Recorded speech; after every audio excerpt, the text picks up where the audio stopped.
Salut ma famille, c'est Chronique d'Atlas, j'espère que vous allez bien. Alors vous savez, je pense que c'est la première fois que je sais pas comment m'habiller pour une vidéo. D'habitude, quand je fais des vidéos sur le Maroc, bien sûr, je mets le maillot du Maroc.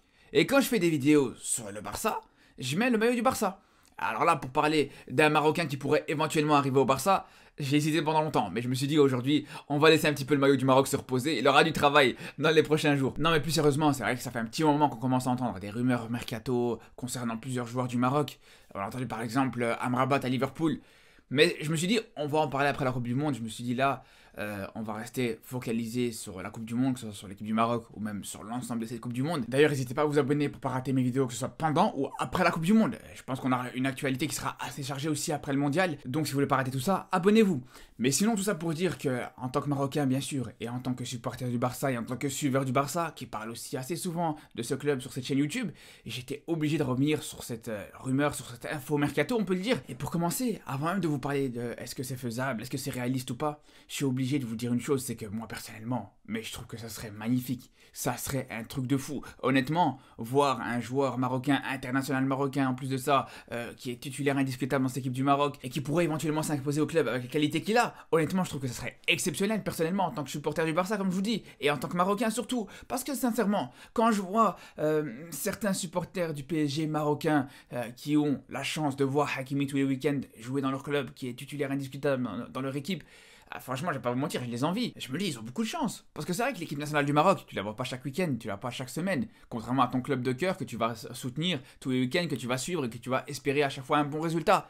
Donc le fait de suivre un international marocain dans ce club et d'espérer pas juste qu'il fasse des bonnes performances parce que tu pourrais te dire éventuellement dans 2-3 mois quand il va retourner jouer avec le Maroc il pourrait être intéressant, mais d'espérer qu'il fasse des bons matchs non seulement justement pour le bien de ton équipe nationale mais aussi pour le bien de ton club, je trouve que c'est quelque chose d'exceptionnel. Je l'ai connu un tout petit peu avec Abdé la saison passée, mais là c'est vrai qu'à l'époque c'est différent, c'est vrai qu'il n'était pas encore international marocain, il a fait son premier match seulement justement cette saison avec le Maroc, donc c'est complètement autre chose. Alors que là, franchement, voir Ounahi tous les week-ends avec le Barça, sous le maillot du Barça, franchement, ça serait incroyable. Mais on va être réaliste 2 minutes et je vais être honnête avec vous, justement, on a parlé du cas d'Abdé, on peut parler de plusieurs joueurs comme ça.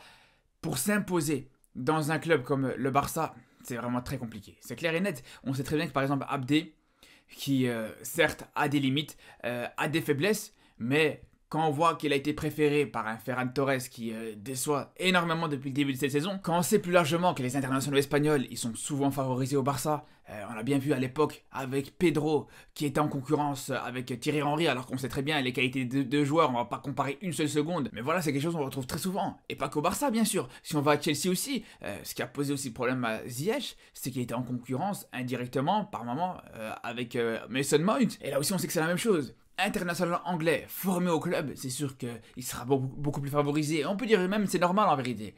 Et ça sera un petit peu la même chose avec Ounahi ici sur le Barça, avec Gavi et Pedri. En tout cas, il y a une grande chance que ça soit la même chose. C'est pour ça que j'ai envie de vous dire, imaginez Ounahi, titulaire indiscutable au Barça, et qui s'impose dans ce club sans problème.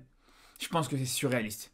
Mais justement, c'est là où je voulais y venir, c'est que de toute façon là actuellement, on est dans le surréalisme. Là, actuellement, on sait que le Maroc est aux portes d'une finale de Coupe du Monde. Donc, en termes de surréalisme, on est en plein dedans. Donc, si à un moment donné, le Maroc était aux portes de cette finale de Coupe du Monde 2022, on peut tout à fait envisager de voir un Marocain signer dans un club qui joue en Europa League. C'est tout à fait possible, je suis désolé. Après, c'est vrai que ça va être compliqué, c'est vrai que la concurrence reste très rude, mais ce qu'on peut aussi rajouter par rapport à Ounahi dans cette Coupe du Monde, c'est qu'il y a une chose qui est intéressante, c'est qu'il est rentré en opposition directe avec ses possibles concurrents au Barça. Il a joué contre Gavi, Pedri, voire Busquets. Et dans ce match, on a tous très bien vu qu'il était largement au niveau, qu'il a su largement rivaliser au milieu de terrain face à ces 3 joueurs du Barça. Et ça, que ce soit sur le plan défensif, il a récupéré énormément de ballons, il a gagné 70% de ses duels, il a couru énormément, quand même 14 km et demi, c'est le joueur qui a le plus couru sur le terrain. Et même offensivement, il a montré des belles fulgurances dans un match qui était vraiment pas facile à jouer pour lui. Donc honnêtement, bien sûr qu'il a les capacités pour pouvoir au moins rivaliser avec Gavi et Pedri encore une fois. Et on va même pas revenir sur les déclarations de Luis Enrique, ancien entraîneur du Barça, sur justement Ounahi. Le mec a été complètement choqué. Le mec, il a vraiment été complètement séduit par ce joueur. Donc tout ça, c'est des petits éléments qui peuvent nous faire croire, qui peuvent nous faire penser que Ounahi a peut-être des possibilités de s'imposer. Pourquoi pas ? À un moment donné, vous allez me dire, ouais, mais il a rien fait à part cette Coupe du Monde, il a rien su prouver. Mais c'est justement aussi à ça que c'est la Coupe du Monde. On sait très bien que ça permet de mettre en lumière certains joueurs qui sont moins médiatisés, Certains joueurs qui ont des qualités qu'on connaissait tous depuis très longtemps, nous en tant que Marocains. Ça fait plusieurs mois qu'on est complètement fou de ce joueur. Et c'est lui qui nous qualifie justement à la Coupe du Monde, en partie en tout cas. Allez juste voir son but qu'il a mis contre le Congo sur le match retour des qualifications pour la Coupe du Monde. Donc honnêtement, même si je pense que ça peut être un choix risqué pour Unai, ça on va pas se mentir. C'est vrai que signer au Barça, c'est toujours un risque. Tu sais jamais si tu vas être titulaire indiscutable, tu sais jamais si tu auras l'occasion d'avoir ta chance. Donc c'est risqué, ça peut être risqué. Et moi justement, si je devais dire ce que j'en pense en tant que Marocain, c'est vrai que pour moi, l'idéal pour lui, pour pas prendre de risques, c'est qu'il signe dans un club un peu plus petit, entre guillemets. Je pense qu'il aurait plus de chances de s'imposer à Séville ou à Dortmund, on sait que ça en parle aussi. Mais si je dois parler en tant que Marocain supporter du Barça, alors là, j'ai juste envie d'une chose, c'est de le voir, comme je vous dis, tous les week-ends, de pouvoir le suivre et de pouvoir débriefer ses matchs, d'ailleurs, comme je le fais souvent sur les matchs du Barça. Mais après, il faut être honnête, c'est vrai qu'actuellement, on s'en rend peut-être pas compte, c'est vrai qu'on n'a pas assez de recul. Mais moi, je pense que pendant toutes ces années, enfin depuis très longtemps, on sait très bien qu'être considéré comme un joueur africain ou encore plus comme un joueur maghrébin, c'était pas forcément la meilleure chose pour pouvoir s'imposer dans un club. C'était pas la meilleure chose pour que justement un club puisse mettre des offres intéressantes sur le marché des transferts. Mais là, justement, comme je vous dis, on n'a pas assez de recul, mais ça pourrait changer. Ça pourrait tout à fait changer, on peut envisager que ça puisse changer. À un moment donné, quand une équipe africaine se qualifie en demi-finale de Coupe du Monde pour la première fois de son histoire, et qu'en plus de ça, surtout, elle avait sur son passage plusieurs grosses nations, c'était pas des petites nations, ça, on en reparlera de toute façon après la Coupe du Monde, avec un peu plus de recul bien sûr, mais l'impact que ça peut avoir, le chamboulement que ça peut faire sur le football africain, ça peut être exceptionnel.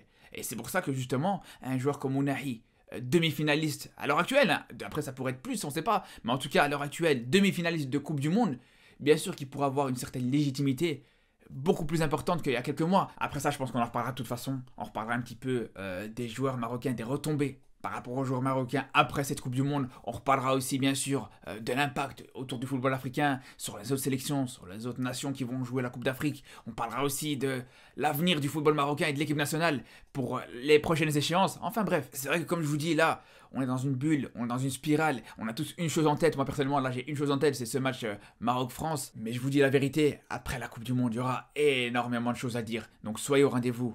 On se dit à très très vite. Et surtout d'ici là, prenez soin de vous.